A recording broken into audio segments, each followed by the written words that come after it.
যেমন এখন বোঝানো হচ্ছে বাংলাদেশে নাকি প্রত্যেকদিন কচুকাটা করছে ওই হিন্দুদেরকে। তৃণমূলের নেতা, বড় মাপের নেতা মালদাতে খুন হয়ে গেছেন। এবং এগুলো কি সব জিহাদি কার্যকলাপ? যারা মেরেছে, যারা ধরা পড়েছে তারা কি সব মুসলমান? হিন্দু নেতা, তার কাছের লোকের নেতা। সেইভাবে একইভাবে তো ওইখানেও ঘটে। যেমন এই দেশে ঘটছে, সেই একইভাবে তো ওই দেশেও ঘটছে। আজকে এই সময় পেপারে আছে, সেই পেপারে দেখতে পাবে একটা ছেলেকে কুপিয়ে মারা হয়েছে। এবং ওখানকার যিনি এসপি তিনি একজন হিন্দু, কিন্তু কোট আনকোট তিনি, আমি জানি না তিনি ধর্ম পালন করেন কিনা, কিন্তু কোট আনকোট তিনি একজন হিন্দু।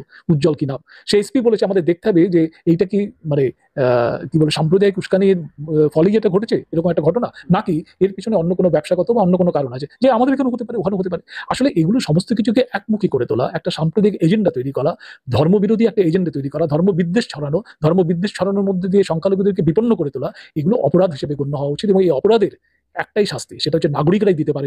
এদেরকে সম্পূর্ণভাবে জনবিচ্ছিন্ন করতে হবে, ঘরে ঢুকিয়ে দিতে হবে, এবং সেখান থেকে তারা যা খুশি ঘরের মধ্যে যা খুশি চিল্লাচিল্লি করবে করুক গিয়ে। কিন্তু বাইরে সামাজিক মাধ্যমে বা বাইরে মানে সামাজিক পরিবেশে এদেরকে যদি আটকানো না যায়, তাহলে যারা ওই শুধু ভোটের স্বপ্ন দেখছে যে আমরা ভোটে এইটা জিতবো, ভোটে করবো, তারা ওইটা করতে পারে। সমাজটা কিন্তু রসাতলে